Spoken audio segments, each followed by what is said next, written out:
Hello and welcome back to the Joe's Art History podcast, a podcast which celebrates all things art historical every single day. Welcome back, it's episode 30, and in today's episode we're taking you online to look at a selection of Latin American artists and their response to making during the COVID-19 crisis, with the help of my wonderful guest Gisselle Girón, who is a curator and art historian. Giselle works between the UK and Peru and takes us on a whistle-stop tour of 5 examples of Latin American artists who have rejected the traditional display paths such as museums and galleries in favour of online virtual platforms and experiences. Giselle speaks so beautifully and passionately about the importance of breaking down traditional viewing perceptions, why the internet is an important tool to make art accessible, and just how we can all become patrons to contemporary artists living and working today. It's quite a long episode, this one. It's about an hour and a half, and I was just so in awe of Giselle, who speaks so passionately throughout the entire episode and makes some really brilliant, thought-provoking points throughout the episode as well. So it just didn't seem right really to try and edit it down to under an hour. So I've just left it as it is. And I really do hope you guys enjoy it. It's always important to look at different makers and different parts of the art world and different parts of the world and what their artists are making and doing out there.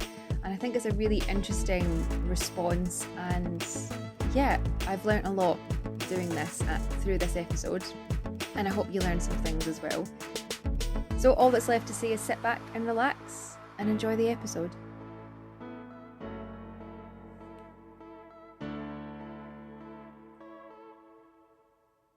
Yeah, well, that's it. And it's been it's been a huge learning curve for me as well. And also, I'll be very honest, I was really surprised at how creative some of these solutions were and things that I'm aware of here. And of course, I've come across some of these things, but there's other things I was sort of like, oh, I never would have thought of pairing that with art or using that as a way to sort of fund an artist experience or as a way of engaging, or that people would be interested in sort of engaging in art through a platform like this. So it's really, really interesting. And I really hope that I do think everyone that will listen to this, regardless if you know anything about, Latin American artists or not, I will hold my hands up and say I know very, very little.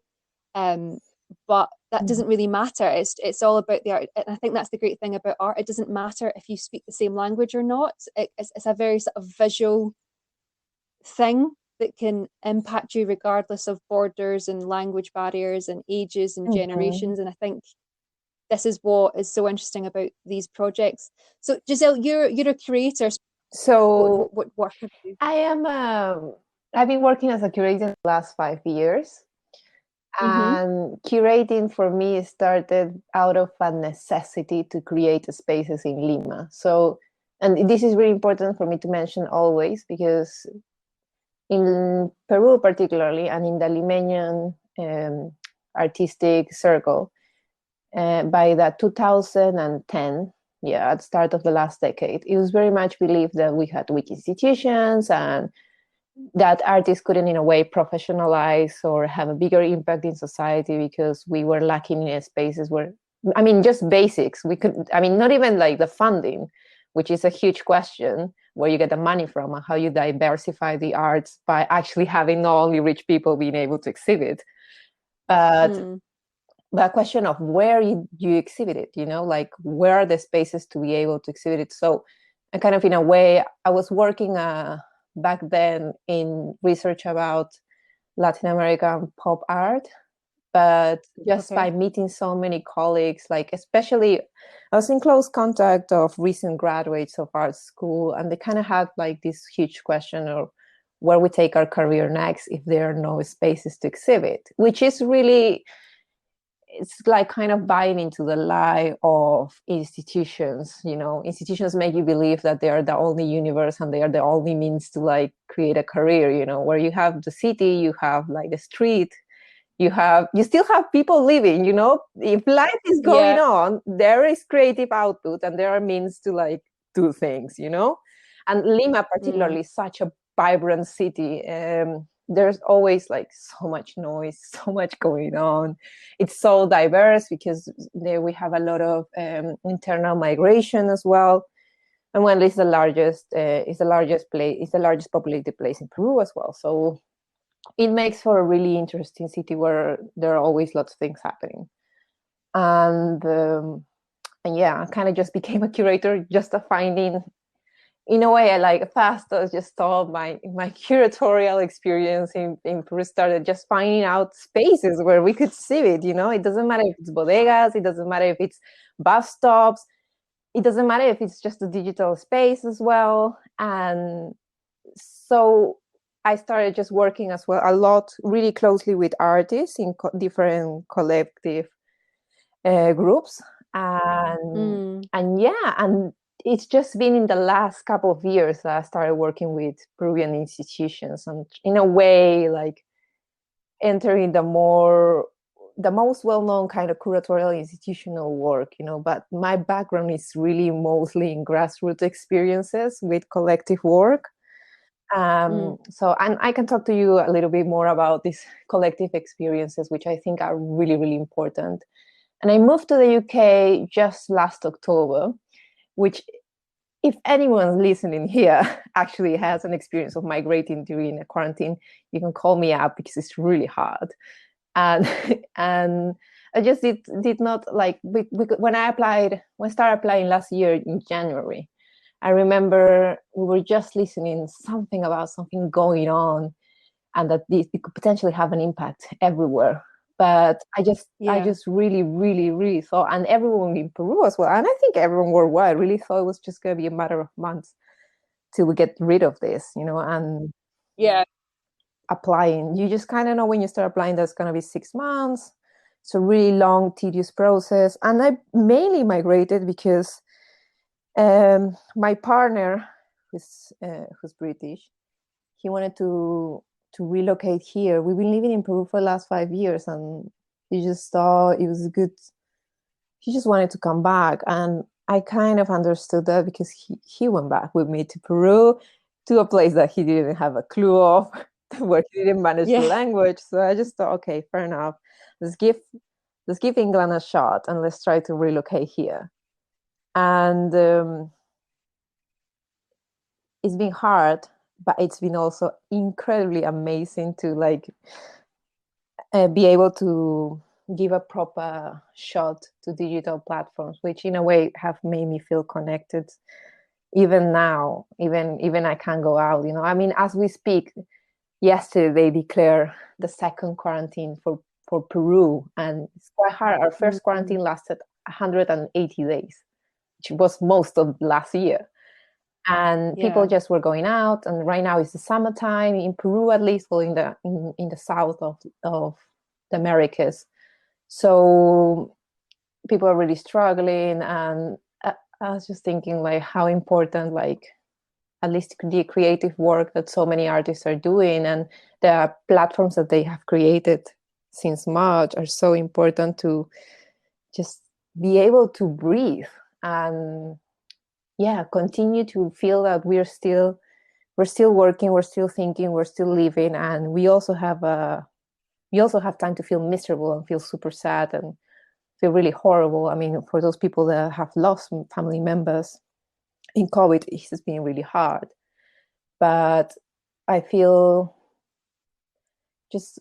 so privileged to be a curator at the moment, because I really feel like the arts has allowed me to have a space to think right now, and to be able to cope with all these changes in a way that is very human, and I can still listen to so many other people.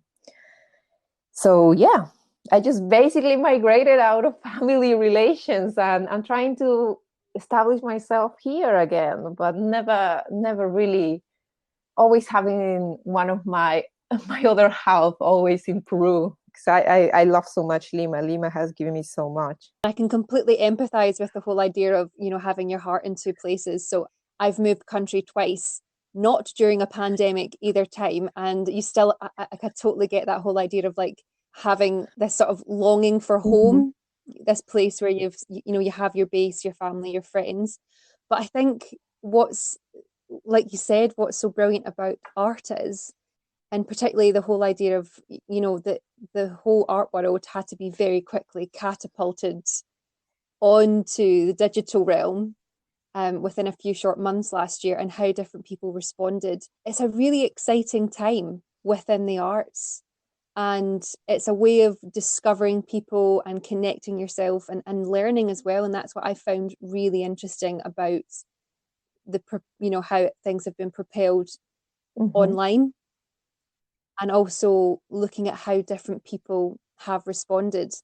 But I did think the museums were, you know, no one was equipped for this. So I actually feel quite jealous in a way, actually, that you foreseen that years ago that there was a digital aspect that was going to embrace the art world, and you've equipped yourself. And yeah, I feel that I don't know, it's so interesting to think, and I feel that your skills are going to be very much sought after. That's the that's the thing. So very exciting to see, what happens and where it takes you. But we're going to talk today about, there's 5 different sort of projects and artists that you've sent me, as a link to what is happening over and how the sort of Latin Americas have responded. What was it about these projects in particular that caught your attention? I've been really lucky with some of the artists some of the projects and the artists that I send you, that I've been able to work with them, not only throughout, some of them because of the pandemic, and other of them because I just was really lucky when I got to Lima to meet them. And they all have in common something that to me was really important, that to remember uh, that digital relations are just as valid as physical experiences and physical relations. Neither replaces each other, but they're just as valid Mm, and they're just as existed. And to me, that was really important. I've been online since I was a teenager. I mean, particularly living in Peru, I was a fanatic when I was a teenager of anime and manga and just Japanese popular culture. A proper fanatic. I mean, right now I think I've kind of lost a little bit of it, but I still I still read manga and still watch anime, but not so much, mostly because of time. And back then, the means to get translated anime from Japan, at least like in a week time, was through forums and through online websites. So I always had like my digital self through avatars and my digital self through these communities online, which share knowledge and share a lot of time invested on translating and disseminating content that they were able to get from Japan, was mostly online. And growing up, I always saw that it was kind of a second life, and that I had all this huge persona online, which no one knew about at school. And I wasn't interested in mm, anyone knowing either, but that was so fundamental for myself. And when going to Peru after studying art history in the University of Essex, I was so lucky to just meet so many other people that had kind of similar experiences and had a very different approach to online life. And I just wanted to talk a little bit about the first case study that I sent you. She's a Peruvian artist called Catherine Paucar, and she's been working with blogs and with websites since 2008. And I remember when I met her, one of the problems she had, and this was back in 2016, that many institutions were like, how am I going to exhibit a blog? You have all these blogs. You created these blogs that are really important in a way for internet art, which is still in a way still to be like historicized and understood in its complexities, particularly coming from Latin America. And she was just like, I keep getting rejections from everyone, for all the institutions, because they just really don't know how to exhibit my artwork. They don't know whether to print it out. They don't know whether to like put it in tablets.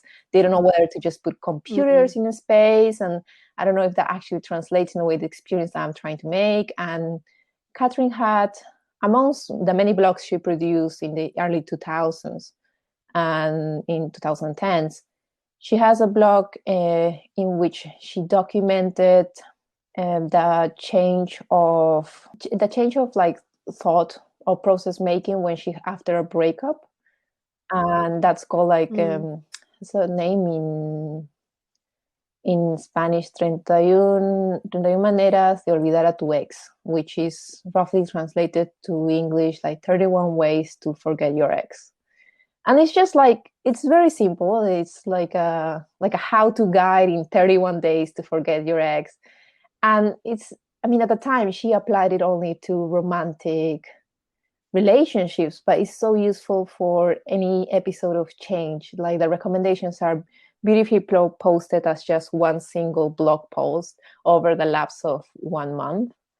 And she has always had this affinity to daily life and to, in a way, translate her personal experiences to a more universal language, which many people can understand online.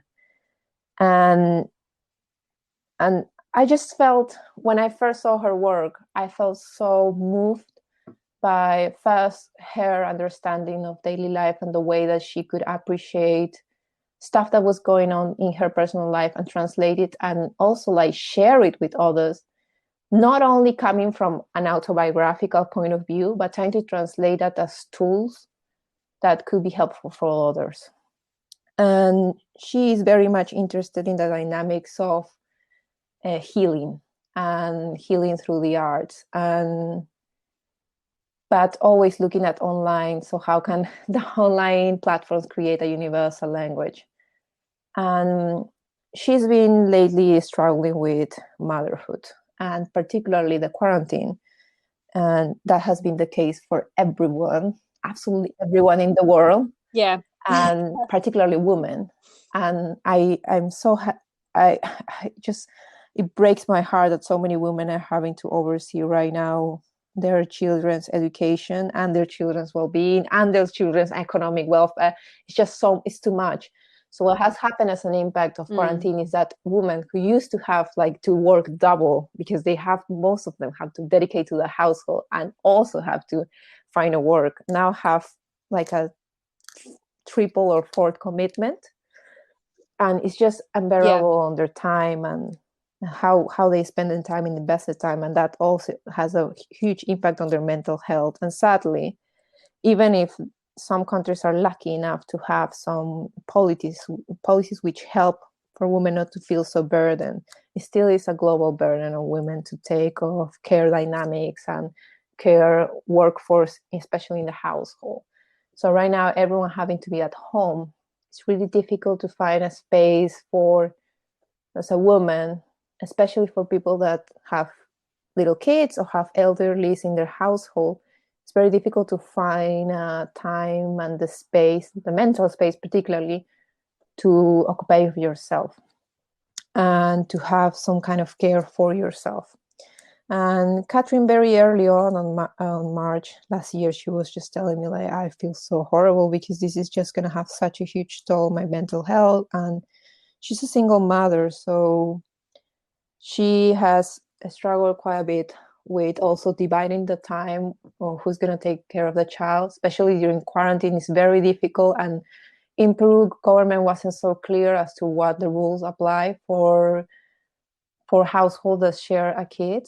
So it has been really difficult to also like see the legality of everything. You know, how do we cope? How do we manage when government's not being very clear about how do we do with households that share certain members? And the solution has been, well, the solution in the eyes of government has been, well, women just have to occupy of everything, and as always. And there's a huge toll on mental health that women are particularly having at this time. And I think they will have, as they just declared a second quarantine in Peru, as I said, so it probably continue having. And Catherine sought out to still commit herself to working in the arts, because she always, like, even when life is just completely against her, it seems, in terms of time, she always keeps on producing artwork. And I just feel that's just so commendable. Like, when I met her, she was having, her mom got cancer, and she made this amazing whole artwork of huge project of trying to memorialize her mom and trying to think about how much of your time goes into caring for a human being, and that there are no government policies which actually properly recognize the emotional investment on taking care of an individual that's dying.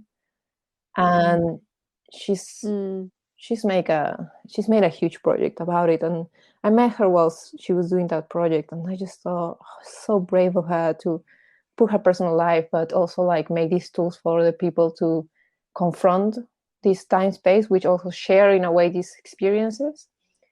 And during quarantine, she made this project called Selfies en Cuarentena, so selfies whilst in quarantine, in which she committed to herself to daily take herself a selfie in her house by herself while she wasn't taking care of anyone and she wasn't doing any of the household tasks. So she could commit herself to find a time and space for herself.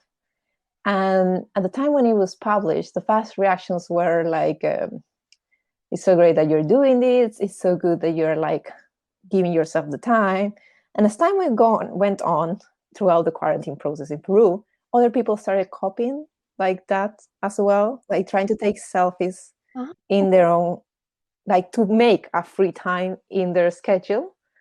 And I just thought that, even if no one had done it, it already was such a powerful tool. Even myself, that I was so lucky in Peru to not have to have a huge care charge, at least in the household, that I even found myself as well doing that, just to offer myself a mental space to think about how I was feeling, checking in with me through a selfie, And the thing with the selfie is that it offers you an archive of your personal existence. So it's also a really powerful tool.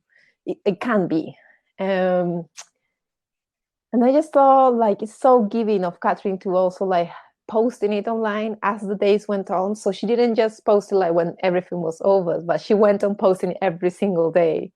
And the posting process as well for her represents the time in which, okay, so I have to set an hour apart, just for me, because I have to do this. I have to take the picture, I have to upload it, put a funny caption, and still think about my life. So that's a good way to commit to finding a mental health space when government and where there is no money as well, to actually have a space where to find someone else that you can talk to, And I just felt it's so magnificent as well how Catherine finds a way to criticize economic and social operations without directly, in a way, acknowledging them.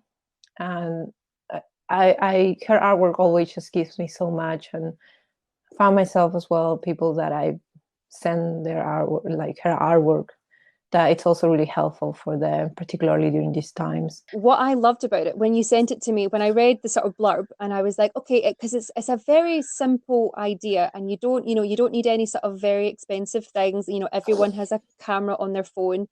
And when I was reading and sort of flicking through the images, what I love is, like you said, it really documents. She documents, when she's had good days, when she's had bad days, and you can really see that on her face. And sometimes her expression is just exactly the same, but you can kind of see oh my gosh, she looks really tired there. And what I love is that when I translated one of her captions, she says, "Selfie from quarantine project or a mother's identity guide. I take as many selfies as possible during the time when I'm not taking care of my daughter, so not to forget who I am." And I think that really hit me because, like you said, everyone's been stuck inside, but everyone's also now had all this headspace where you've kind of been made to question your life, your choices, your friends, who you are. And then but you've lost so much of that because so many people identify part of themselves as meeting their friends and going out and being able to do their job. And everyone's life has been turned on their heads. Even people that are doctors that are going out to work and teachers every day, their lives are still completely turned on their heads. And it's such a simple concept, but it's so impactful. Yes, I'm so incredibly lucky to be able to work with her, and I'm just really grateful that she's doing this work as well for so many people online, and that she's sharing it. And one of the things as well that to me was really impactful with her work and continues to be is that she has, as I was saying, in Latin America, there is this conception of time of radical present. And I'm not sure whether there is a term for it. I'm just inventing as we go. But there is always thinking in a present in a way that you have to prove your existence through the presence. And I just think with her artworks, like even with the blog post as well, like when I was going back to her early pieces, like she's always tried to post things as they go on her life and as this kind of happen, and they have an impact at the time with people that go through that context. And even as we go back, because they capture so well a moment of that present, they're still really helpful. Like they kind of renovate themselves. And I don't know what it has, but some of the art pieces that I chose today as well, to me, they work as little tunnels of time, which I think is very different sometimes. I had that impression with art historical pieces that sometimes I have to really work hard in order to understand their context. But with these pieces, and I think it's because the contemporaneity that they're referring to is a contemporaneity we very much live right now because of the digital world that we had to like kind of adapt to. It's creating time tunnels in which we can think in a way our life through them. And yeah, perhaps this idea will become clearer as I go on with the other projects. Okay, so let's move on then to the second project, which is also an Instagram sort of based project from in Mexico, and it's is she a curator or just Baby Solis? Yes. If I got that correct. So she is a curator. She's not an art historian.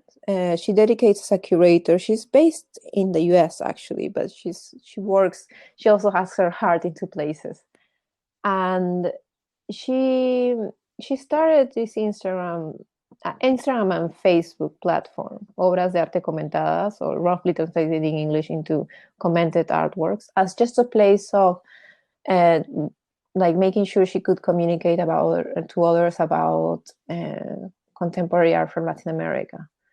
And I'm going to tell you, because with this project, I also had like a very,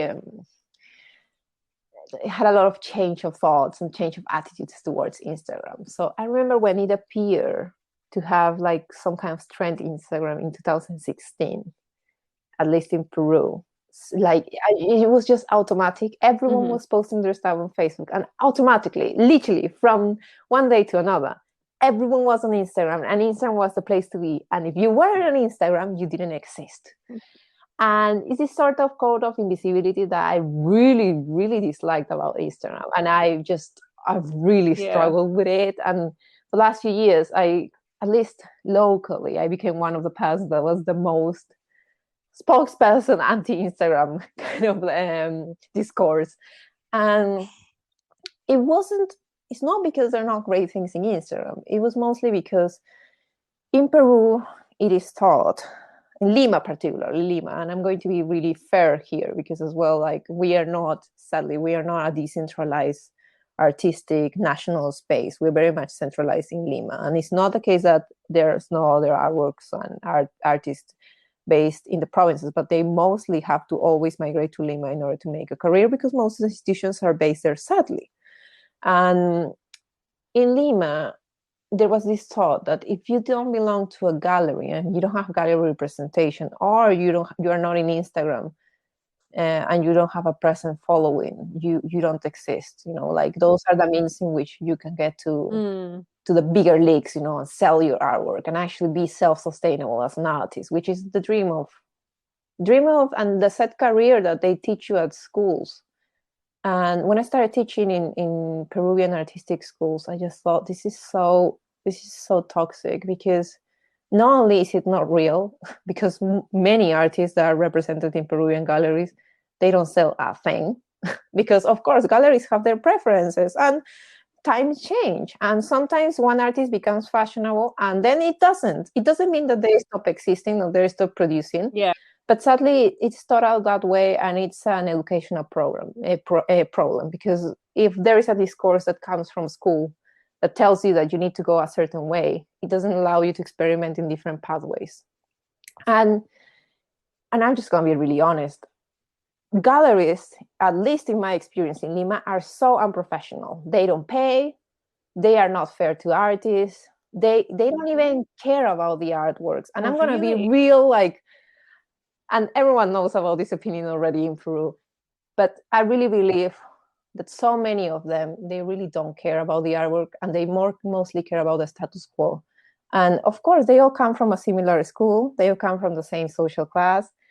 And I feel like it's very similar in other artistic spaces, but we still have to get to challenge and see the reality of that. I think because in Lima is such a small circle, and like there are like what 15 artistic galleries, commercial galleries, it's easier to like see that pattern, you know. And I just feel that that to me, Instagram represented that status quo system, which doesn't enable us to really talk about the work, talk about where it's coming from, talk about its needs, and it's mostly just allowing us to talk about the dynamics in which it can be visibilized, you know, which I think, just like to me, that wasn't the question. The question for me has always been, what is this hour trying to tell me? How does this hour operate in the world? And I just thought, in a way, it was like an oasis, you know, like a mirage of like things that were going on, and completely distorted not only artistic processes, not only artworks, but just the humanity of things. And I just felt also, because when I was teaching, I remember one of the most frequent questions that I have from my students was either, please present me to a gallerist, introduce me to a gallerist, or please introduce me to a curator in an institution, or please follow me and reblog me on Instagram, which I always thought was such a funny one, rather than actually talking about the artwork, you know, when we had like time to actually comment about it. So I kind of just had these haters for Instagram, and I just didn't see its purpose until I came across and stumbled upon Obras de Arte Comentadas, which is basically this project on Instagram and Facebook, and where she just basically reblogs, but from her own personal position, what she thinks people should see. So even though it's not, even though it's very free in a way, like there's a lot of diverse artwork that she presents from Latin America over there, I still feel it's very much curated through what she believes is best, to what she believes is the best representation at the time of Latin American art. And she's very much against, I'm just going to clarify this, she's very much against the idea of thinking that it's a curated space. But I think because it's a public thing, we are allowed to like also like make our own judgment on the project as well. But it's not, its conception is not to be a curated space. It's mostly just a space of not even exhibition, just like of being able to hack the algorithm in a way and present more Latin American artwork. And when I met her personally online, she was just really aware of all the criticism that Instagram and Facebook has. And it was just really refreshing to listen that it's not that she's trying to see Instagram or Facebook as the only platforms of claiming existence. No, she's trying to create different forms as well of validation. And I think what she's doing actually is really hacking the Instagram to make sure that this, in a way, the algorithm also receives these art pieces. And she's really, really critical of Mexican institutions as well, which is really refreshing to listen to. Like, I feel like her Instagram is a good place to start on thinking about how we can exercise critical thought. Just because what she did in the early days of her Instagram account is that she went to exhibitions and just like filmed herself and her reactions. And now what she's doing more recently is that she's inviting other people to talk about certain ideas that she's having upon hearing criticism, or trying to problematize different things in the artistic art world. And I just feel it's really refreshing. And particularly to me, I mean, some of the issues that she posts about are so like, I just feel this happens in Mexico, this happens in Peru, this happens in Argentina, this happens in Chile, this happens everywhere. Like, we are all united through this set of issues that we don't see. Like, for example, lately she's been talking about gentrification and gentrification in the arts, and how the arts is used to like literally kick out whole communities from poor spaces that are even sold like with the idea of, oh, it's so poor, it's so cool. And and she picks upon that, and I just feel like these are really important conversations to have, as well as when it comes to Latin American identity and how we present ourselves, and how we also need to be careful to not generalize stuff. And I just feel like when she tackles it, and she tackles it as well from her own personal perspective, which I think is really always really honest and just really human as well. And she has allowed me to see the humanity in Instagram, and also not be completely in love and romanticize it, but be able to also pick up some stuff, you know, from it.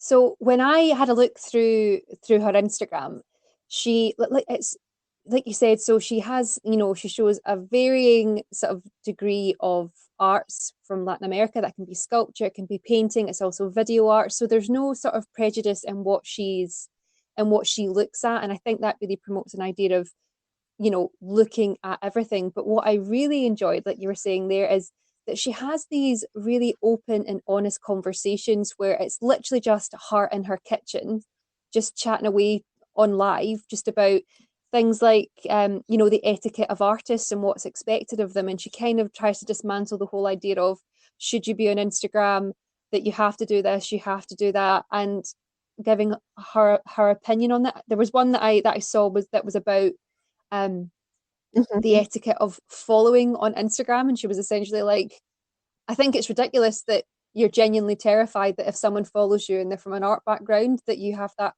tossle of, do I follow them, do I not follow them? And it's just, you know, it's your opinion, but because it's portrayed to you in a certain way that you should behave in this way, that you're in danger of behaving out with how you want to. It's a really, really interesting space, I think. And, you know, she's got a nearly sort of 40,000 strong audience. So she's definitely tapped in to people that want to listen and that agree with her. Yeah, I think her videos were the thing for me. Like, just her personally talking was what I found really, really refreshing. It's not this stuffy gallery background, or, you know, it's essentially just her in her sitting room, or she'll just call someone who's also in their sitting room, and they'll just casually have a chat about it. And I think that also helps break down this, you know, it just makes it more accessible. Yeah, no, if that makes sense. It does. I mean, with her, what I thought was that her belief that people should really be able to access to the arts is really heartfelt. It's not just a slogan, you know. And I feel, and I say this about the slogan because I felt with many, like especially museum institutions, I just feel like they just say that because it's written somewhere in their policies, but it's not really how they feel in their hearts, because they don't really care about the public at the end of the day. And that's been really clear with the pandemics. They just feel like, okay, pandemic went on, so I don't have any commitment with the public, so I don't have to do anything right now. I can just chill, which I feel, especially for institutions that are financed by regional or local institutions, I just feel that's not the attitude to go. But anyway, so I just feel with her, and I really admire her. Like she's really looking for a different way to socialize, and she's really searching for tools that would enable us to question the way that we relate to each other in the artistic world and beyond, and how we relate to the arts in general. And she's always questioned hierarchies in the art world, which to me has been an accompanying force, and just a really fantastic person to talk to online. And yeah, just really always criticizing what kind of hierarchies we drag and we construct, because hierarchies, they're not there for every single time, and they're not written in stone. We can change them. It's all social, so we can construct them again. So I just feel that's really important to question and to just have it really clear, you know. And I really like as well that in all her talks, she's always, like, in a way, intertwining economics with policies and the arts, which tackles really on the idea that the arts, it does exist in a social space, you know, that it's not exempted from all the other realities that we lived in the world. So I just find that really refreshing and just really human and just really, really close. And I just find as well her feminist critique of the art world really important and necessary right now. Yeah, I think for me, what is so interesting about what we've spoken about is it's really scary that it's not just like these issues that you're talking about and things that, you know, she's having very open, honest conversations about are things that have also happened in the UK, from my perspective, what I've seen in sort of the UK art world. But people weren't, I mean, I don't think we had programs like Instagram when you know the gentrification of Shoreditch, for example, in London was happening. But it's so interesting that these are still the same questions and things to think about that link, regardless of where you are in the world, these issues are happening and you can relate to them. It's Yeah, no, so it's really interesting. cool and necessary, and I just think what she's doing, it's amazing, and I just really like her as well, that she's very open, willing to criticize not only the others but also Yeah. herself and the system that in which she lives and she occupies, which I think is really refreshing and just necessary to do. Everyone should do that because it's Mhm. necessary to create self-identity, to also be able to look at your contradictions or your flaws. Everyone contradicts themselves. It's okay, but you have to be able to identify it. Well, that's it. Yeah. But it's part of growing and developing as well. And it's so interesting you said that because I had it here in my notes as well. I've said Mm-hmm. one of our videos looks at her failures, which I think is incredibly important. And particularly at the moment, you know, it's so good to, like you say, think about your own feelings and also what you've learned from them and be very vocal about that, because the more people that are vocal about that, you know, the more of an issue and less of a taboo it becomes. But yeah, really interesting space. But let's move on and talk about the next sort of example that you sent me, which is this platform called Discord. Do you want to explain to people Yeah, yes. what Discord So is, for if you haven't heard of it? Discord is mainly like a platform which offers you to create channels and be able to talk and share information. And it was mainly when it became popular, and it basically a place to hang out for gamers. So it has always it was brought up like that in order to communicate and be able to still use voice calls, video calls, and text messaging and media and file sharing whilst you were playing. And it was brought up like that, but it has lately just become a place to be able to share just content in a really horizontal manner. Mm, So there is no algorithm in a way that enables some posts to be able to be bigger than others, and it allows you to create communities in a very different way, you know, and to socialize stuff in a very different way.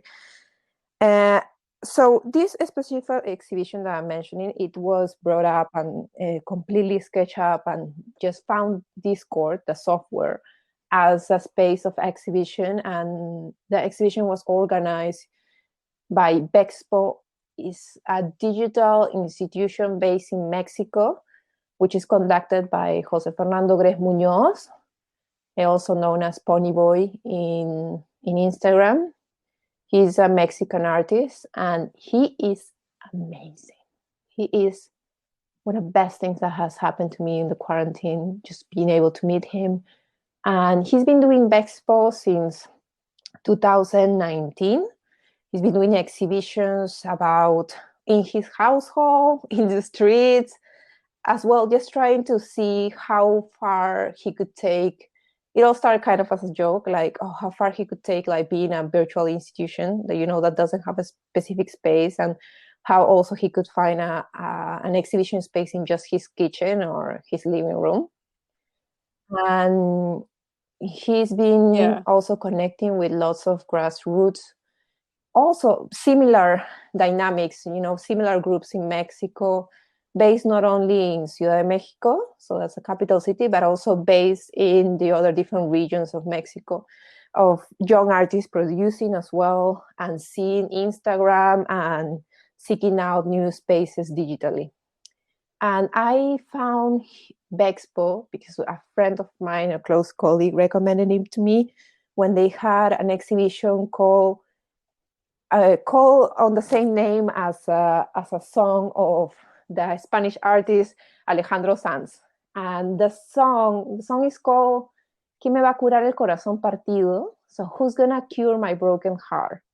And I just love exhibitions that have the title of a popular song. I just love them. And what I particularly love about this is that on Instagram they were doing lives of them singing the song with a background of Lacan or with a background of different theories that you don't understand anything, but suddenly, and I feel, and this is very heartfelt, I always feel when I hear pop music and like music that I like, and I start reading, like, I don't know, even Derrida or even Donna Haraway that I'm really struggling right now in understanding, or Julia Kristeva, the classic stuff that you read nowadays for contemporary postmodernist theory. And I feel like when I listen to the music and I read that stuff, I really get it. At least for me, I have to really like be able to listen to something really friendly or something like really like in a way that is really important for my daily life in order to be able to really immerse on those ideas. And I don't know, I know that for some people it's really difficult to read whilst listening to other stuff, but for me it's fundamental. And I just saw with him, he had that as well. And when I saw that online, I was like, oh my God, in Mexico, stuff's going on, like, oh my God, this is amazing. And I remember just like, and also I felt also really scared because, and I remember that time I was like, oh my God, I'm actually really liking Instagram right now.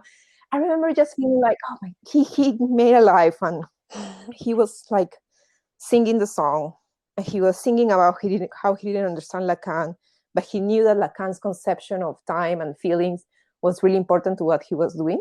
And I just felt that was really honest. And I just felt the urge to reply with photos and of me like singing the song as well in my room, which I thought was like, this is really out of character for me. But I thought, no, this is really in character. I've been doing this for a really long time since I was a teenager, just sending stuff to people that I might not know them physically, but I definitely feel there is a physical reaction, and I feel that there is a physicality to this relationship that we're having on Instagram.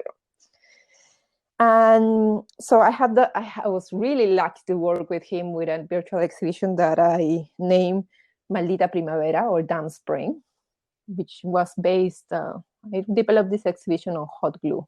And this exhibition that he made on Discord was just fantastic because it completely like intertwined his interest on video gaming, on installation. So he's been working with this artist called César Rendón.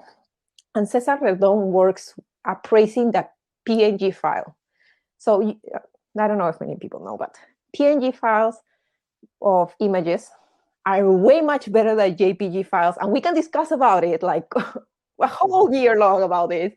But I definitely feel PNG is much more friendly. And also, not only that, but it allows for transparencies that allow to create a physical space of the images. So César Rendón has been investigating how the PNG file can allow us to have a digital installation of pieces and how that translates to a file that can be conceptually grained on the idea of installation online.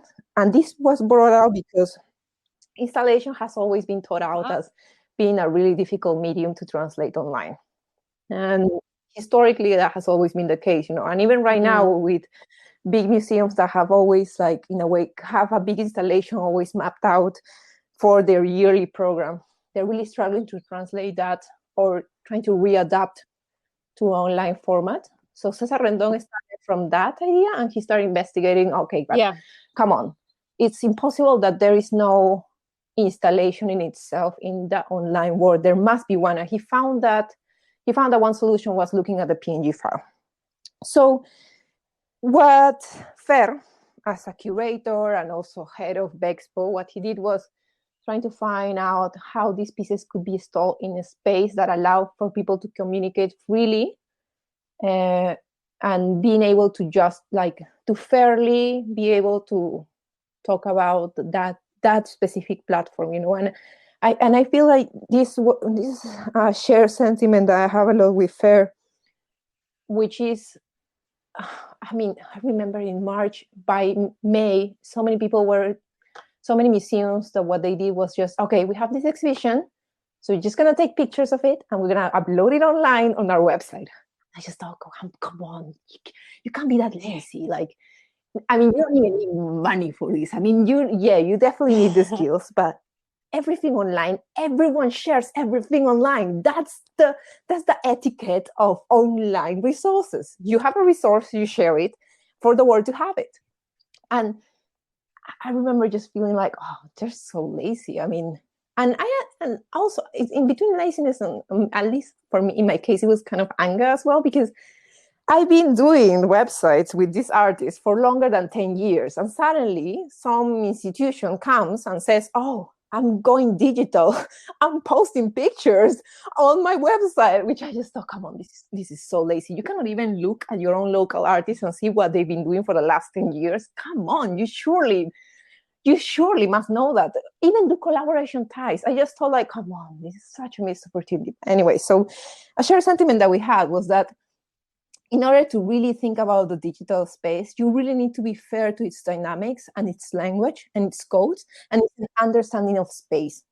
It's not a case that you need to translate, I just thought it's so funny, these pictures, because it's literally them going under quarantine to their galleries and installing these pieces and taking pictures of that, which only makes this huge dissonance of not being able to like really grasp a space, but also think that that's the only way to create a space. Which again, we come back to the idea that these people think that there is a univision to the world, univision to economy, univision to social dynamics.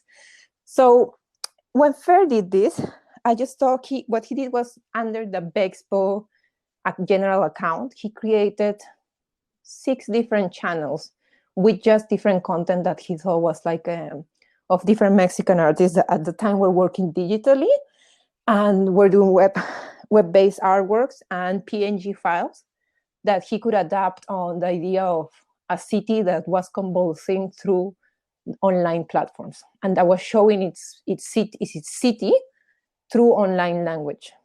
I just loved it, and I loved it because it's one of the first times that I had this, that which I thought, this is really so much significantly better than any previous exhibition, especially by institutions that have thought out, oh, we're going to make this public program and we're going to have this public talk with this famous curator, and that way we can address the public. Or we're just going to have a tour guide, which I always think, like, come on, like, is that the way that you think about your public, that you're just going to have a tour and that's going to be it? Which I think in Peru, even like, oh, okay, at least there's a tour, at least there's some kind of communication and some kind of face forward into the public, because sometimes they really don't care. But in this one, Fair was there the 24 hours of all the days that the exhibition was open throughout the month, and he was there with his webcam on, just talking and just seeing people and people joining him. It felt live. And I met, not only meeting so many people, but I managed to actually talk about the art pieces. When you actually go to inaugurations and openings of exhibitions, you know that the last thing you talk about is the artwork. The first thing you're doing is looking for your friend and looking for the new gossip around or chisme of the day, That's what you do. And it's okay. It's fine. But sometimes talking about the artwork is necessary and it's important. And he did it in a way that felt natural, that it didn't feel imposed. Yeah. It didn't feel, oh, we're in a tour guide, or we are talking, so we're going to talk and we need to make a question that would make us look good. No, it really came out of really wanted to discuss the artwork because it was necessary at the time to talk about the digital space we were inhabiting. And it was just fantastic. I think it's so, oh my gosh, and you're so passionate about it, Giselle. It's just amazing. I just think the whole concept that the art world has these sorts of spaces now, and how it's exciting to think how these can be utilized. I mean, and if this is just, independent artists and galleries, imagine if the big institutions actually, gave it the time of day and the things that they could do. But it's encouraging engagement and making it, again, so accessible and allowing people to ask questions in a space where they feel safe, i.e., online, regardless if it's through video chat or online chats, and not feel intimidated or unwelcome. And I think this is why this is so exciting. I mean, if I look at this platform, if I Google, or look in their sort of internal search engine and look for art, there are nearly 1,000 different types of these sort of art spread, these art communities within here, and they all do different things. One of them, for example, is called art commissions, and you go in and you can like publish your work, and people give you feedback and encouragement of, oh, how about, they share their resources of, oh, I struggled doing the eyes or the hands of this artwork. I watched this really great video, watch this. And it's a real sort of pulling together of resources. And I think this is why this channel is really, really exciting. And amazing that it can be used in this way. Yeah, I think it's incredible and really exciting, quite rightly so. So yeah, but then there's also that thing where the link that you had sent me, it didn't work, unfortunately. So hopefully we'll figure out a link, and that will be in the notes below for people to come and see. But incredible that he was just there. I mean, that's the thing. The thing that really made me think when he was there throughout the month. I mean, first of all, it was just so welcoming to just be able to like just be there with him whilst you were doing your task. I mean, as I said before, and this is something I share with Fer, we really need to listen to people talking in order to like go on with our lives, because it's really difficult. And I don't know if many people have that, but right now, if I don't listen to podcasts whilst I'm working, I literally feel like I'm dying. Like I need to listen like to people. I need to like, this is so important and it's necessary, fundamental. The thing is that it just made me think, because he was like, it's not that he was gonna take down the exhibition. He was just not going to be there. And he was like, well, if I'm not there, there is no exhibition, because an exhibition is a life experience. And I was thinking, oh my God, I feel so irresponsible right now, because, well, curating, I mean, and this is the thing, because curating has been really formulated through the patriarchal view that you just do something and you finish with it and you're done and you don't own to anything to anyone. So an exhibition doesn't finish when you, like, as a curator, finish doing the text, which is like, at least in Peru, is believed to be like the main thing that the curator does, just the curatorial text, which sometimes I even not done a curatorial text just to like oppose to that. But I feel exhibition making process, like, really, it doesn't even end. Like when you finish the exhibition, it doesn't end. Like you gave something to the public, and the public sphere like takes like a dynamic with it, and you are, whilst the exhibition is particularly open to the public, you are decidedly opening yourself as well. And I just feel that commitment is not really well entrenched, and it has to do with economics as well, that there is no one to really remunerate that kind of investment, and that really runs in a way through the ethic and the personal work that the work etiquette that the curator has, and I just feel that it shouldn't be the case. And I just felt like Fer was really like innovating as well through the whole, it was giving me a lot of things to think about my own curatorial ethic and what I think about the space and what's my relationship to the public. And the public for me has been really, really important throughout the last, well, since I started like working in Peru for the last 5 years, just because I just thought, as an art historian, you look so much in the past. And I was trying to look so deeply in the past rather than actually be able to think about what I was going through. I don't know, art history is always like written in the present in a way. I mean, it responds, even the topics that you choose, it responds to like a current climate, and I just feel sometimes we don't really discuss about that. I don't know. I loved studying art history in Essex, don't get me wrong, and I'm still a root for that university, because I had such an amazing experience. I lived on campus my whole BA and MA because it was so great, and I just loved it.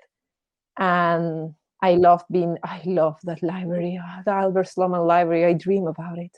It's so good. Sometimes when I am in my darkest hours, I just think I'm reading in the 5th floor, from the art history section, and I'm going through the Paternoster lift. They have this amazing lift. It's fantastic. And I'm just reading there and meeting my friends. But yeah, but something that really made me question about art history practice was that it didn't enable me to think about the present. And I don't know, like, it's very different studying something when it's going, when it's like basically you're living it, and to something that you can't really talk, like, even with some artists, I just feel like, how can I even, like, I just feel like I don't have the right to talk about this, because I cannot even talk to his family, someone that knew him, you know, like, I just feel so foreign. And I mean, that's particularly a problem with art that has been produced in a place which doesn't have a lot of archives. I think it's very different, at least with the British case studies that I was able to dwell in here. You have letters, you have an archive, you know, you can, if you want, you can still recover some of their voices. But when there is no archive, it's really difficult to resuscitate them. You must be able to play something in order to, like, recover their spirit, you know, and talk to their spirit. I don't know, because I've tried that actually with some art pieces, because it's so difficult to actually, like, recover the voices of the artist when there's no archive. When you think of artists sort of like Titian, for example, like I did a podcast on Titian earlier in the series, and it didn't really have a response similar to what I have when I speak about a contemporary artist, for example. And I do wonder if it's because there's so much history and distance. And you're right, it does do something when you can speak to someone, or, you know, the artist themselves, or, you know, a family member or a friend or a studio assistant who can sort of really place them and give you a sense of their character. And I think that's what's so interesting, you know, about what you're saying there, about how can you readdress the narrative of, you know, what we consider classical art and make it sort of relevant to contemporaries. But it's a very big question, which which I think is about 19 podcasts in itself. But I'm going to sort of move us on a little bit to talk about Dani de la Torre. I hope I've got her name right. My Spanish is appalling. But this is really interesting for me. So it's her Dani de la Torre is a Mexican artist, and from the list, is the one that I've never spoken to her. I just follow her on Instagram, and I think part of me is also like, I need to have some people that I just follow. I'm just a fan, like a crazy fan behind the screen. And I do want to talk to her eventually, and I'll let you know what I find out about her project, like, when I speak to her. But so this whole time, especially for people that are just like trying to have a career in the institution, I have worked always with £20 to make exhibitions or to make a whole yearly project. I am not this last year, when I actually had a budget to do things, I was a little bit scared, and I was like, oh my God, this is so much money. I could so much. I could create a house. I just went like, there's this saying in Peruvian Spanish, which is a slang called irse en floro, which is roughly translated to, like, floro is flowery language, like, or flowery scenario. So this slang, like, it calls to a place that you just go into a deep imagination mode, which it's kind of like, it's too much. It's like, in a way, so grand. So I always tend to do that. I always go in floro, or my friend has translated it going into flowers. And the thing is that, so I've been thinking a lot about, like, economic modes in the art world, because something that happens as well is that we all have this, some people have been fortunate to have this grassroots experience, that something happens when you go into the institution that you forget what you did before with £20 or with made soles. Like, you did so much, and you can still do so much, but these teachings are not always like so public, you know, and they're not very well transmitted in a way. So I've been thinking a lot about economic modes and how we can actually sustain ourselves and make a career in a different way. And I think Dani's response to actually doing a Patreon and committing herself to produce artwork, or like have some updates on her artwork process through her Patreon, it's really fantastic. And I just love it, because for me, if in Peru we can, and in Latin America, we can find other modes of subsisting and producing artwork, which doesn't make us depend on a gallery, hooray, fantastic. Please be welcome. We don't need them. We can do things by ourselves as well. I just Yeah. think people in Peru, particularly in the popular arts and in the artisanal arts, they have been living without artistic representation for, come on, like over a century, you know, like come on, they exist, they produce, they have fantastic artwork. We don't need them. But the thing is that we've been made believe that the only way to get to a biennial is through artistic, like galleristic representation. So we need to really break down on that, and we need to stop hierarchizing certain spaces and others, because they're really, I mean, sometimes I feel that when it comes down to it, there's not that they're better, it's just different. And I just feel we need to diversify the arts, diversify spaces, diversify modes of economic production and economic Yes, financing. Giselle. So when I Yes. saw Dani's project, so what she does in her Patreon account, basically you can sign up for her Patreon account in different modes, just as you would sign up to any patron. But she's committing herself to work to also be civilized in a way how artistic production is. And I feel that's really important. So something that happens to me quite often is that artists believe, or they always, rather than thinking about the artistic process per se, they think about either how other artists produce, or how, or another mode of production that is similar to them, which comes from the professional like sphere, you know. And so I've had artists being like, well, I need to be 8 hours, you know, just like I will be in the office 8 hours, I need to be 8 hours in my workshop. Even though nothing happens, I still am there 8 hours. Or some artists are like, oh, but sometimes like I take one day in, one day out, Yeah. or one day for field trips and one day for like production, or I'm alternating like that. So it's like a mystery for many artists how other artists produce. And I just feel when Dani did this, because she's keeping like a public register to her patrons about what she's doing, and sometimes she doesn't do what people could think is nothing, but actually is quite important for the artistic process, at least for her artistic process, is visibilizing that not everything has to be productivized.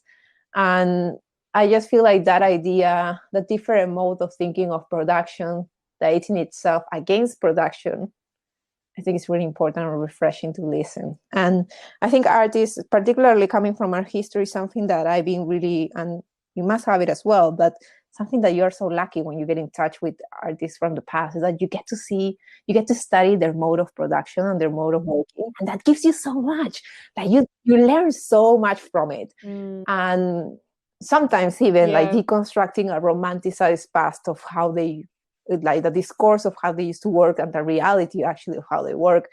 And I just feel like that's fantastic. And but not everyone gets to have that experience. So I just feel with Dani's project, you get to have that as well, but through her experience and through her work production.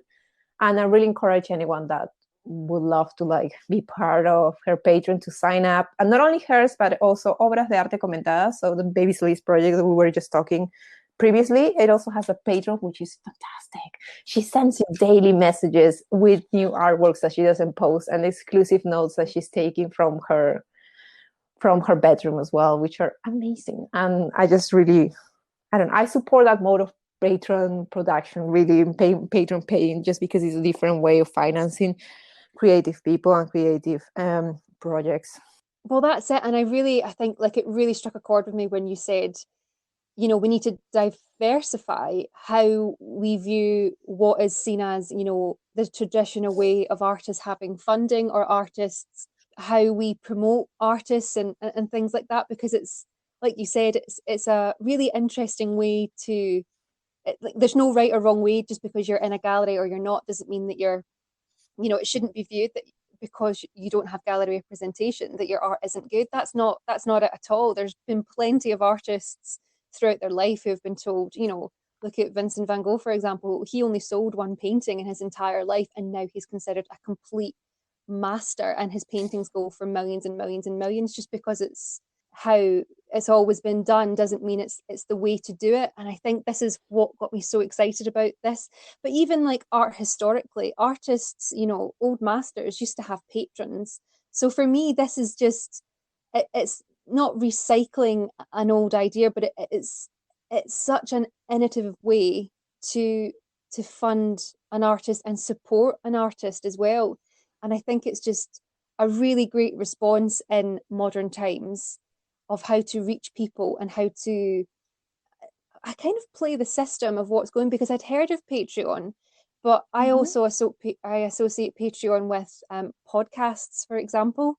Like you always see, oh, you want to support the podcast, go on Patreon, or through comedians. But I'd never, ever, ever thought of an artist using it to as a way of sort of supporting themselves, Yeah, which I just I think is agree with so that. clever. I just feel there's been responses there that come as well from lack of funding. So in Mexico, in the last few years, there's been massive changes as to scholarships and financing projects for artists that has been carried out by a conservative government that they have at the moment. So that has led to many artists thinking of an innovative way of how they can finance their artwork. And I just feel there's so much possibility sometimes when there is, I mean, the definition of lacking only functions when you think there is a normal model to how things should work. But I think something that I love about Latin America and like many Latin American artists that I've been able to work with is that there is no normal. They are always reinventing the rules, and I just feel that that's great to be able to not live Yeah. under the shadow of how the artwork should be, but rather like always reinventing how you want things to accommodate for your production and for others as well. Yeah, it's amazing. And that also leads really nicely onto the last artist and her VR exhibition, so her virtual reality exhibition. Again, great example of, not only being sort of resourceful in the time of COVID and sort of flipping everything digitally, but being able to provide an experience where, in a realm where more people are Yes, so comfortable and Luciana feel Ponte is an welcome. So can you tell us a Argentinian little bit about this artist, project? and her, I've also had, just as Fernando Gres Munoz, I also had the privilege to work with her for this exhibition called Dance Spring. And I didn't know that she was so fundamental to my life. And I'm just gonna go elaborate on that. Just I had this channel called La Lulula TV, which is her project, actually, it's her artistic project. But when I met La Lulula TV, how many years ago? 8 years ago, yeah. So I don't know if you know this YouTuber. He's actually, I think, I'm not sure if he's British or American. I think he's actually American. I'm sorry about that. So he's a YouTuber that had a channel under the name of Our Thoughts. So his name is Hennessy Youngman, and he invented that was Okay. his persona, and he always commented on like contemporary art and like art world, and he had this video called Boys Set, in which he compared Joseph Beuys to JC, and he is fantastic, and he's been producing these episodes in 2012, Oh, and he was great, and I love him. And at the time, I met him through, so when I was studying contemporary art in Essex, I was just really crazy about trying to find out YouTubers that dedicate to comment and use their channels to comment on contemporary art. And he particularly struck me because he was talking a lot about how to be like, mm, what are the labels that Black artists have to work with in contemporary arts. And I just thought it was really fascinating how he took certain examples from contemporary art in order to talk about racial dynamics in the art world. And I just love his artwork. I just loved it so much. And when I found it, I was like, I need to send this to my friends in Peru. I just really need them to like listen to this. But I was like, oh, there's a problem. He's speaking in English, and not all of my friends know English in a way that they can really understand what he's saying. And oh God, no, how am I gonna do this? And I was Googling, and I found this website that translated content from from English and Portuguese into Spanish, and made a kind of illegal translations because they're not authorized by the authors themselves, and they made sure that Latin America could also access to this content. and that was Lulu TV. And I've been using that website since I found it in 2012. I just religiously going there for translations, for not only do they translate videos, but they also translate text that sadly, this is the way things are, because we're still living in a place where it's very much hegemonic. Most of the stuff doesn't get translated into Spanish or Portuguese because it's kind of a given that you kind of speak English when you enter into the art world, which is not, it shouldn't be. And it's kind of thought, even in schools, like in art schools, they're like, oh, you need to know English. Like, you need to translate all your website to English, which I'm very much against. And I just feel like, especially if you don't want to, you need to force yourself. I think language is also something that you should come into respectfully. And if you don't want to, you shouldn't be forced to do it, And I just found this website and I was like, oh, this is fantastic, so amazing. And I didn't know it was an artistic project. I don't know why it didn't even occur to me. I just thought it was a fantastic repository of things, because I could see that many people were collaborating online as well. So I thought, oh, this is more of like a collective effort, And then I found Luciana on Instagram as well, because one of her posts was reblogged through Baby Solis' Instagram account. I was like, I love her. There's something about her that I just feel like I know her. Mm-hmm. And then when I was entering her website, I was like, oh my God, that's her. Oh my God, it's like her artistic project. I literally cried, I think, because I was like so excited and I couldn't believe this is the online, this is the website, this is the internet being infinitely generous to me. Like, oh my God, this is fantastic. And so she's been doing, and something that she commented, and that I feel I should mention as well, because this is something very, very fair to her artwork. She was like, when I called her, this was in the middle of April, to be part of this exhibition that I was curating. And when I called her, she was like, oh, I'm so busy. Everyone, because of the quarantine, suddenly is paying attention to my work, because I've been working online the last 10 years.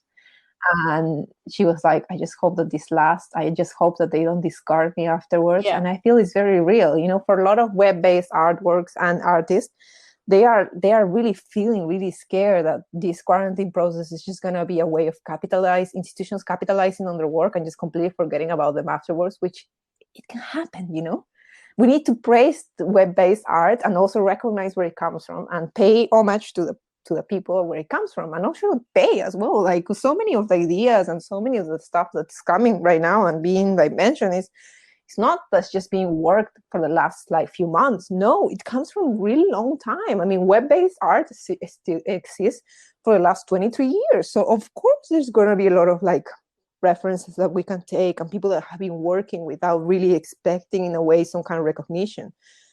So Luciana has been writing about how the contemporary art world and the discourse of the contemporary art is really lonely.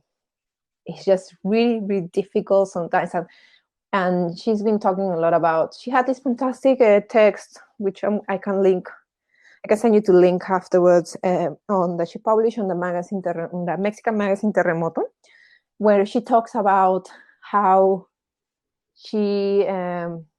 how there's been this question about creating public and creating audiences in the art world, but at the same time, the art world itself is so lonely. And if you want to continue pursuing, not career, but pursuing, working in the arts, sometimes you just have to get in grips with the loneliness of it.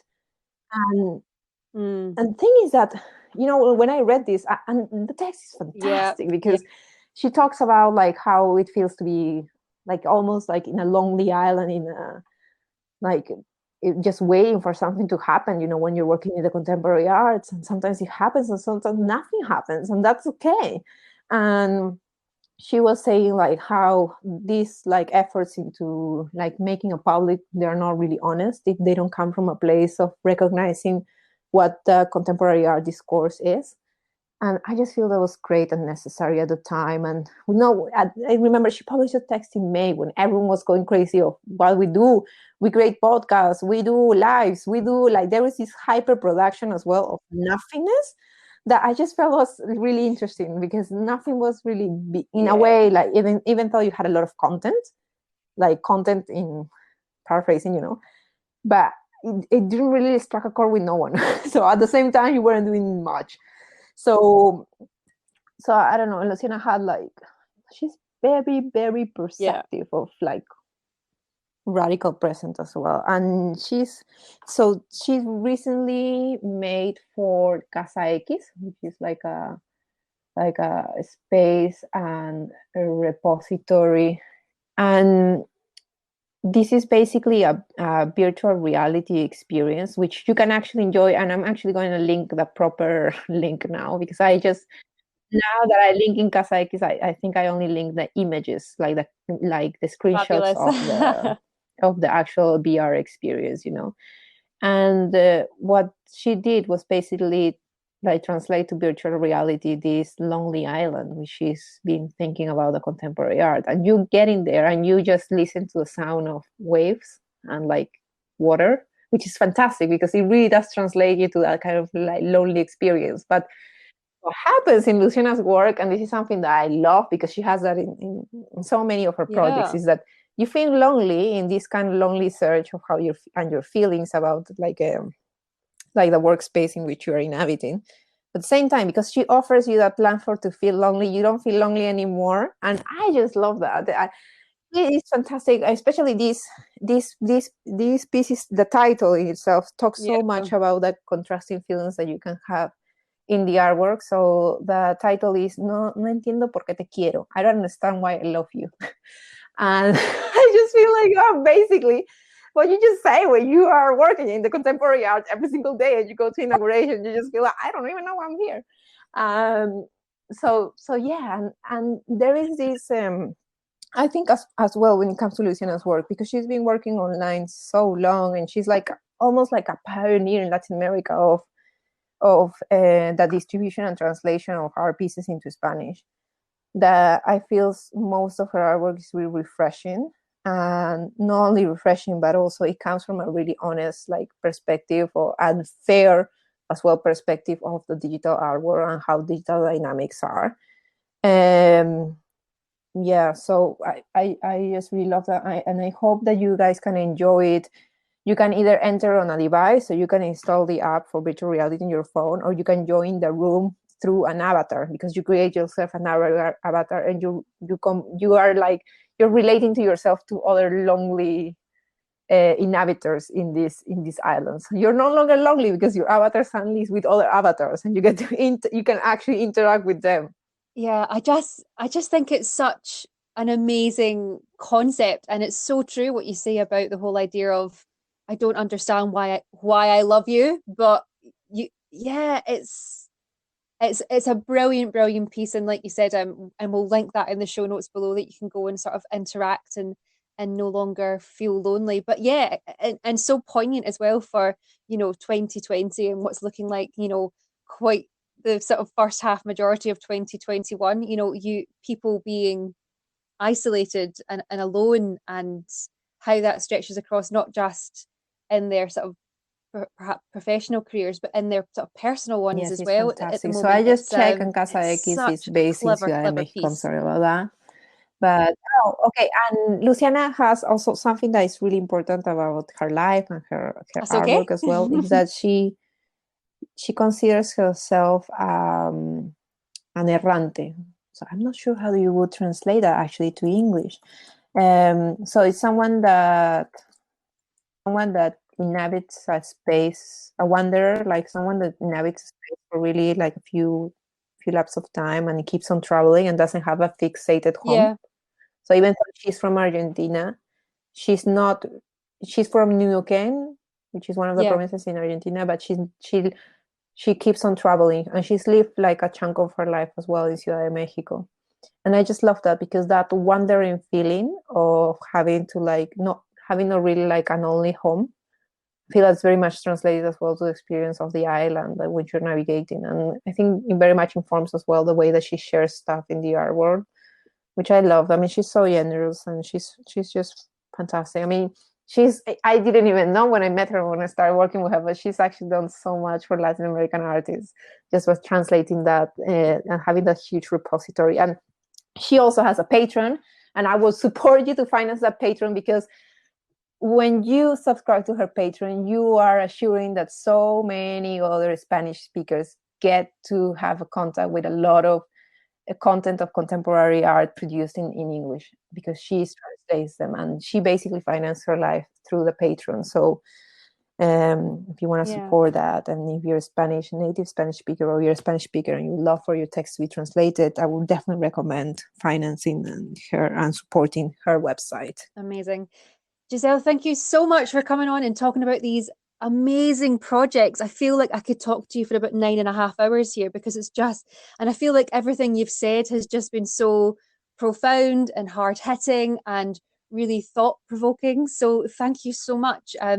Well, my last question really is the one that I ask everyone on the podcast, and you can take it sort of as large or as sort of individual to yourself. And it's a pretty big question, and that is, why is art I'm gonna important? be very pesada right now with my answer. Pesada is like heavy, like difficult, and I don't mind being difficult sometimes, but who cares?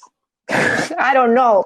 I've been trying to ask myself, why is art? Why is art important? Having to justify myself as well. I mean, at least, I'm going to share a very personal experience. My parents still don't even know that I'm actually working as a curator.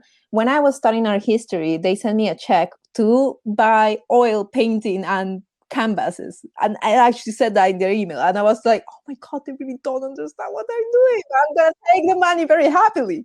And that's not to say that the question is not important. It is. But I feel so much of my personal quest in Latin America has been as well trying to justify and trying to seek for like some kind of approval of art. And also in that quest, sometimes I reveal to myself that the notions of art that I carry are from abroad and are from an hegemonic space of artistic production that doesn't relate to mine. I mean, sometimes you need to like start from even more scratchy surfaces and even just think, why do we think that art has been important and that's the only mean of visual production? Sometimes art is horrible as well, and we don't need it, and we need to create other kind of creative spaces.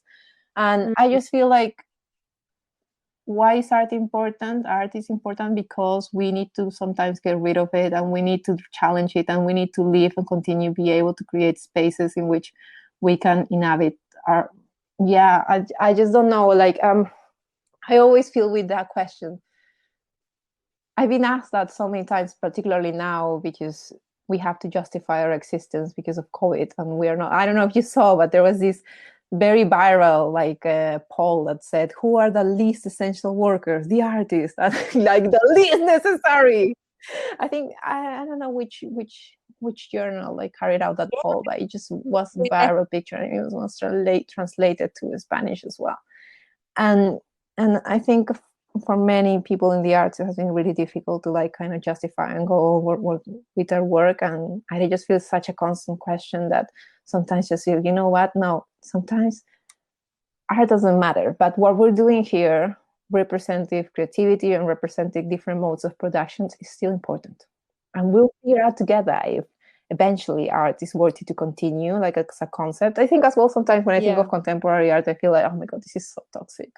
These relationships with the galleries, with the paella, with the art fair, like, oh my God, why do we need to be preaching this? But I feel sometimes it comes to a scenario that things will change. And perhaps they will change for the better, perhaps they'll change for the worse, but they will continue changing. And I love that. And perhaps if I have a closer question to you, answer to your question, it'd probably be because the arts does enable you to think about change. And it's one of the most useful things to think about right now. I mean, right now we definitely need it because we're in the middle of a crisis. So, yeah. Amazing. I love that. And a very different response, but I love it. So thank you so much. Giselle, where can people find you and what you're up to? Thank you. So and learn all about you guys can find me on my website and my artists. email. I have an Instagram as well, but as you know, my conflicting relation with Instagram still exists. I mean, you can contact me there, but I prefer you as well because I've created this website and I've been developing for the last 3 years, and I feel like it's one of my baby projects as well. It's such a conceited way of saying I love what I'm doing and I love the artists that I work with. So I have a personal website on Hot Glue, gisellegirón.hotglue.me, and you can also access to gisellegirón.com. And I've just created a little in tab of my experiences in England, and so I've been listening a lot to BBC Radio 2, and particularly Ken Bruce. I love Pop Master. I'm so obsessed with it. And I just love this culture of quizzes. And so I created Cumbia Master and Salsa Master for all those people that love cumbia and salsa and Latin American music. So you can access to my website. You can quiz yourself with some cumbia and salsa master questions if anyone would like. It's my little attempt to kind of think about local dynamics here. But yeah. So I'm going to send you those links so you can link them on the podcast as well. Amazing. And they'll be in the notes below. Giselle, it has been amazing. Thank you so much. So much food for thought. And yeah, thank you too as well, really Jo. And thank you everyone for listening. The response to this one. So thank you so much for coming on. And there you have it, the end of another episode of the Jo's Art History podcast. Once again, thank you so much to Giselle for coming on and providing such a really interesting alternative narrative to looking at Latin American artists and their response to the COVID-19 crisis and their creativity and the options and ways in which they have explored this. It's really interesting actually in editing this podcast that this was recorded in January 2021. This was months before the whole NFT bombshell crazy situation has happened in the art world. So I wonder how different the conversation would have been had we recorded it just a few months later. But very interesting to see everybody's response and how they've coped. It's always very inspiring to see how artists respond to such crisis in the world and how they will forever continue to make. And yeah, thank you just so much to Giselle for coming on and providing us with a look into that other part of the art world, which I certainly had absolutely no clue about, and always great to look at another narrative because it's not just what's happening in Britain or America. Every single country in the world in some capacity has an art world. There are people making, creating, and it's always great just to look and learn from other cultures as well.